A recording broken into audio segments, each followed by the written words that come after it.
So, what were your impressions Sunday of both Skyler running the offense and then getting some tip oil in there? Yeah, man, it was a hostile environment, real tough environment, but I think they handled themselves really good, both quarterbacks. So, yeah, man, I'm proud of both of them coming in, stepping up. What's this week like for you guys with the uncertainty? We just heard from Mike. We still don't know who the starting quarterback will be. What will that be like for the receivers in the offense? We just hitting it. Going to work. Try to help out whoever's back there. Get them ready for Monday night. So man, yeah, just going to work. What on your end? We talked to Mike about what he needs to do better. What on your end as players needs to get better with this offense? I think everybody just, especially with a quarterback that's coming in, we just got to clear up everything. I know from receiver standpoint or from my standpoint, if it's getting more separation to help him see things clearly, then that's what we need to do. But everybody need to enhance their play to make it easier for the quarterback that's back there. I think if we do that, it makes it a lot easier for him to, do his job.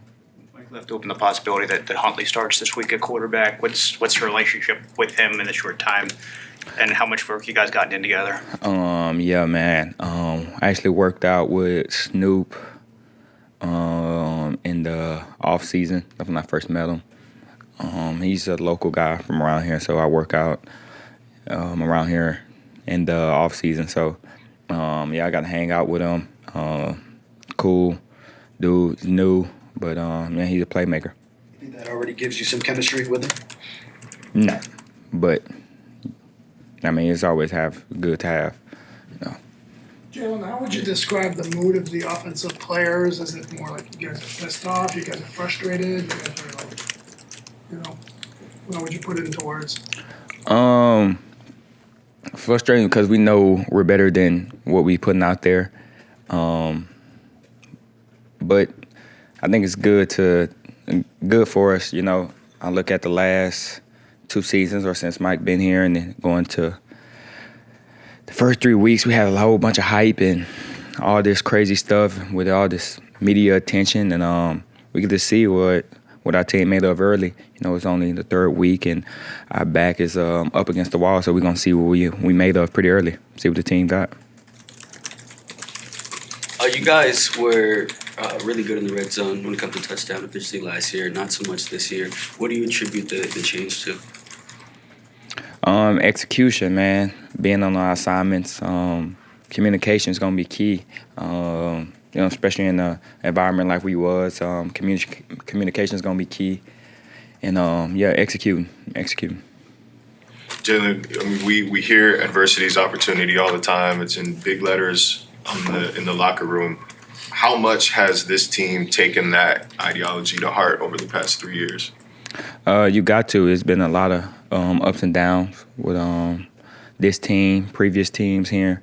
And we always look at it like that. It's something that Mike preaches, something that we practice, and it's definitely big in this organization. Jaylen, how differently, if at all, are opposing defenses playing you and Tyreek? We get a lot of different looks, get a lot of different coverages. Most of it be a lot of too high shell, and they can switch it up with different versions of it, whether it's 4, 2-man, 6, but yeah. Is it very different from what you guys saw last year? Well, sometimes they will go out their way to stop us, and take us out of the game pretty early. But it's not much different. It was a good effort on Sunday, but what did Coach Weaver focus on as areas he wants to see improvement in? Yeah, I think our biggest issue is that we all want to make plays, right?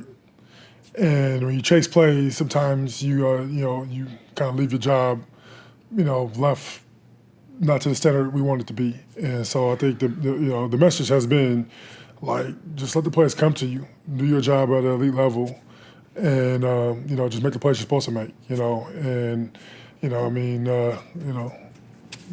a pretty tough meeting because he went through pretty much line by line situations. I mean, we went through tape and watched it, and sometimes you need those. I mean, it's not really a call out session. It's just a get better session. But let's be on the same page. understand who was messing up on what play and caused the issues, so we can get it fixed. And usually, that's probably the biggest issue you have on defense. Is it'd be a big game. You don't really know what happened on the field because you really can't go through that process. You don't really have all the information. You can't see it. And then guys still trying to make up for it, so trying to do a little more because they had a little leakage. But instead of letting that one guy get it fixed. So a big thing is trust.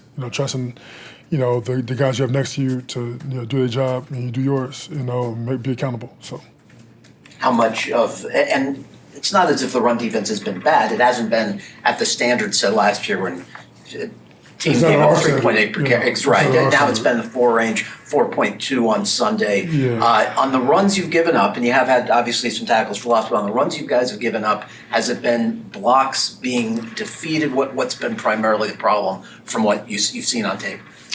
Yeah, most of it was gap discipline, and we play a leg box and stuff too. So we do make it, tough on ourselves, but we like that challenge because we know we can handle it. And, probably 80% of it's really, really good. But the extra 20% has been, you've been biting us, for a couple weeks. And so we have to clean that up, But a lot of it is just being on the same page, communicating, and, and just playing together football. I have a high standard. We, the Miami Dolphins, have a high standard, and we don't, we obviously know that, we can be a lot better. I think everybody knows we can be a lot better.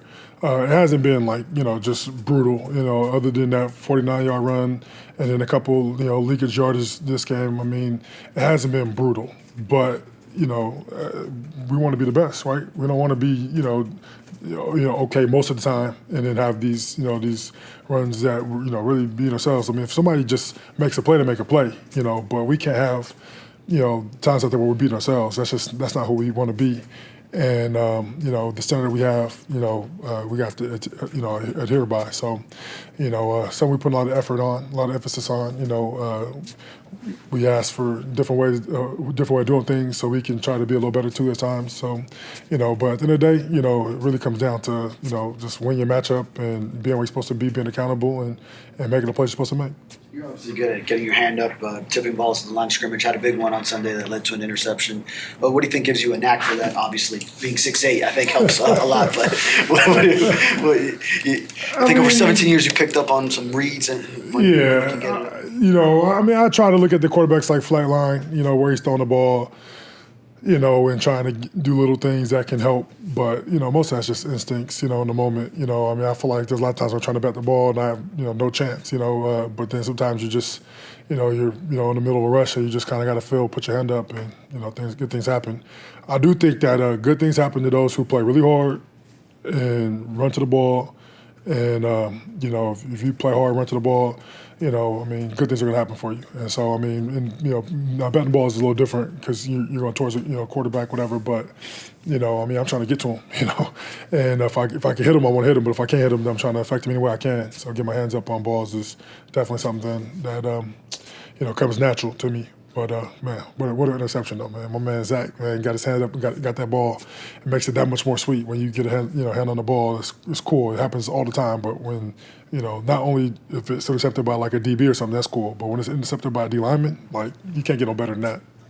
You played with Tyler Huntley going back to your years at Baltimore. What can people who haven't seen his game expect from him as a player if he does get that opportunity?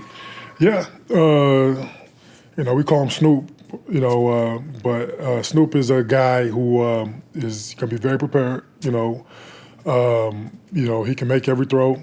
I think he has good poise in the pocket, and then he can create with his legs, which I think is something that, with the weapons we have at receiver And the way people have to guard us, when you can really make people pay with your legs, there's going to be some opportunities there. And I think that's a place where we can really exploit going forward, or at least if they have to adjust and account for him and his running ability as well, it should give us some more opportunities to hit some bigger throws.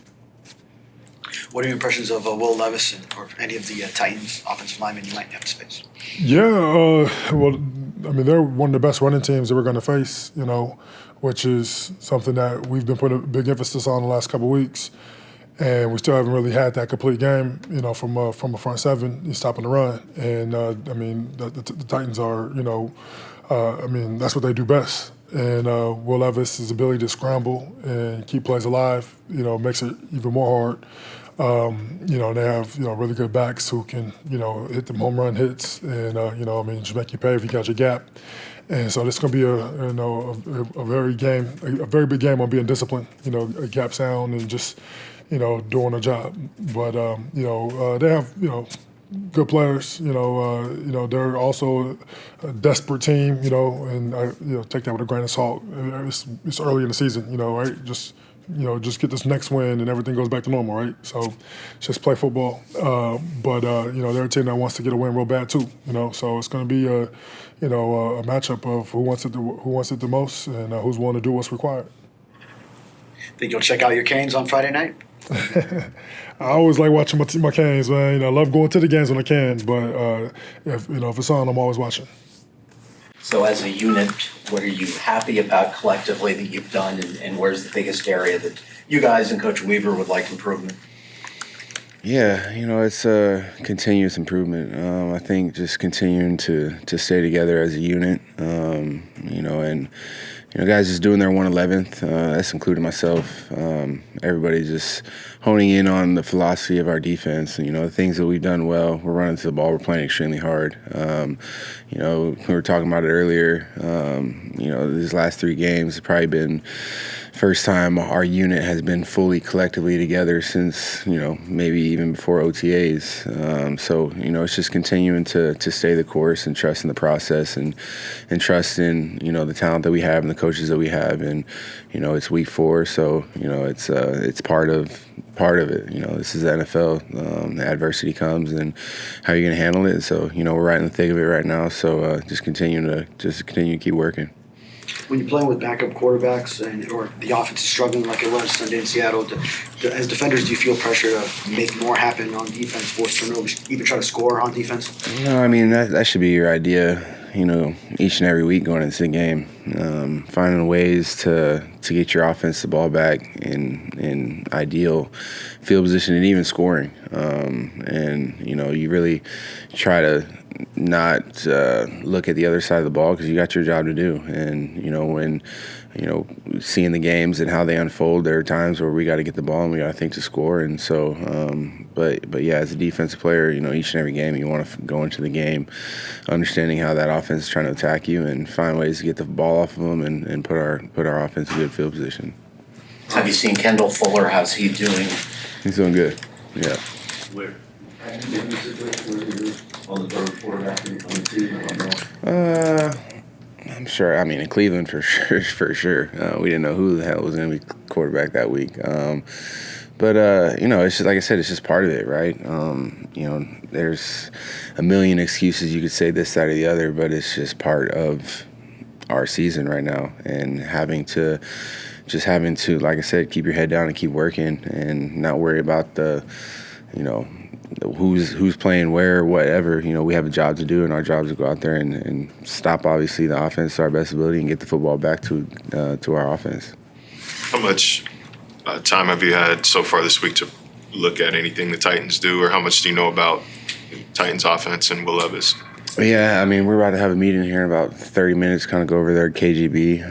Haven't had too much time to look at them, but, this is NFL. It's a good football team. They're a hungry football team. We're going to have to play extremely well to win on Monday night. A little humbling from offensive standpoint. You guys, best offense in the NFL for the past 2 years, one of the best offenses to now one of the worst offenses. How do you rectify that? That's a great question. I think during training camp we had talked, you had asked a similar question about what did you do last year? How are you going to carry that over into this year? And I feel like that response was, we have to re-identify who we are this year.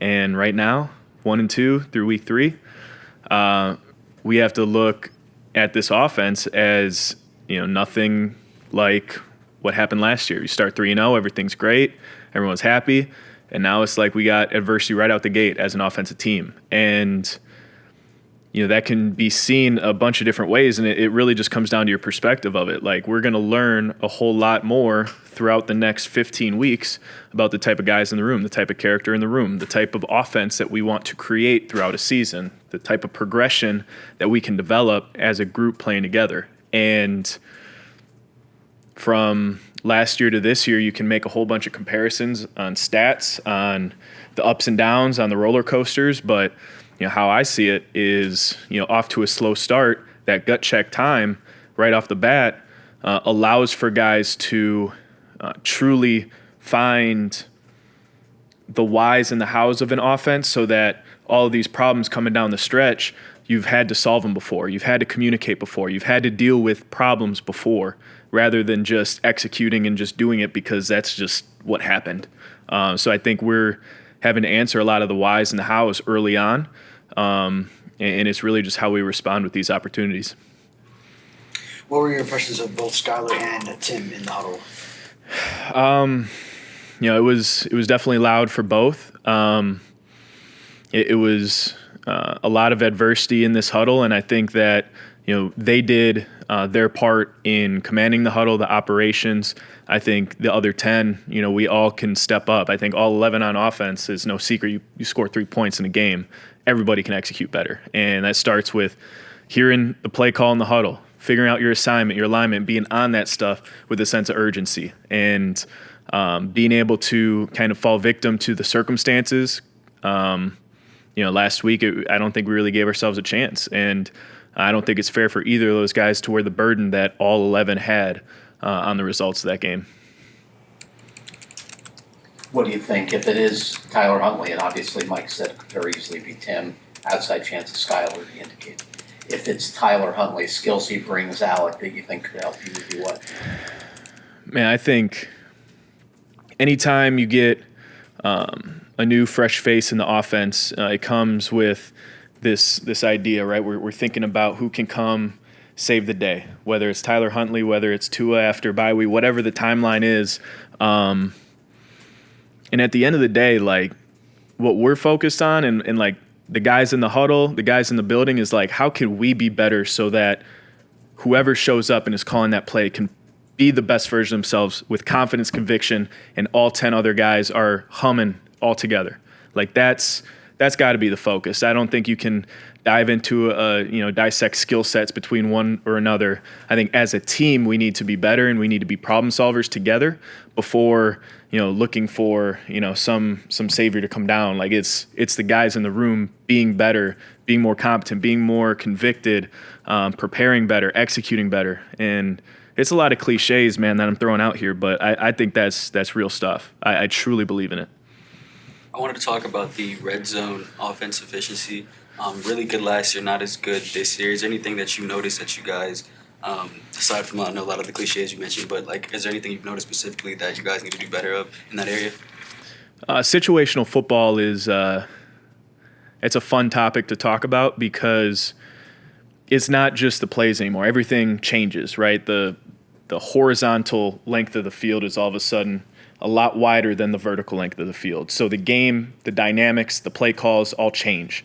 And when you have that change, when you have that uncertainty, when you have a new opportunity in that red zone, it's about really getting that play call and being able to execute, knowing that it's a different circumstance, that we're in that red zone and you have width and you can attack run game or pass game in a little bit different windows. So I feel like that progression of red zone offense, of situational football, I think that's a small piece of the pie that we're all, working towards right now. So being able to understand that, master it, talk about it, so that when we get into those spaces, when defense gets this ball in the 6, there's no hesitation. We know the situation. We know the circumstance. We know the new rules. We know the new circumstances to take advantage of it. So I think it really goes back to being able to touch the paint when we need to. Websites that break down this stuff say that the outside runs haven't had as much success per carry averages last year. As you watch the tape, what's happening on the majority of those plays? Is it just needing to block better? Yeah, when you talk about outside zone, especially in the backfield perspective, those edge defenders and how defenses, whether you have, two high shell that everyone wants to talk about right now, one high, what the force block is, all those different situations. At the end of the day, it's playing violent and physical on the edge, and you can talk about, man, we need to run power to really like be explosive and run off the ball. Like, it's that same concept for outside zone. It's really creating the point of attack wherever we're at. If you can dent an edge and then there's a backside pressure or there's a front side pressure, right? And being able to manipulate those edges in a number of different ways, those are all pieces of the pie to an outside zone scheme team. And being able to run convictedly, hit that pad level, stay on blocks, playing with elite technique and straining to finish, that allows for speed to run. And right now I just don't know if we're taking advantage of the space because of a lot of technique stuff that we just need to hone in on and we need to develop as a unit so that we're trusting one another. That early 4th and 1, I guess, kick a long field, I was thinking you maybe go for it. Would you have wanted a chance there to go for that short yardage situation? I think that's above my pay grade. When you get your number called at any time, you're ready to execute that play. But I think it goes down to trusting the execution, offense to special teams to defense back to offense, right? Like, that's the progression of playing a team playing together. So the more trust and faith you have in the guys around you, whether you're on the field with them or you're on the sidelines watching them execute, I feel like we all have to remove a little bit of that hesitation and just continue to trust each other more.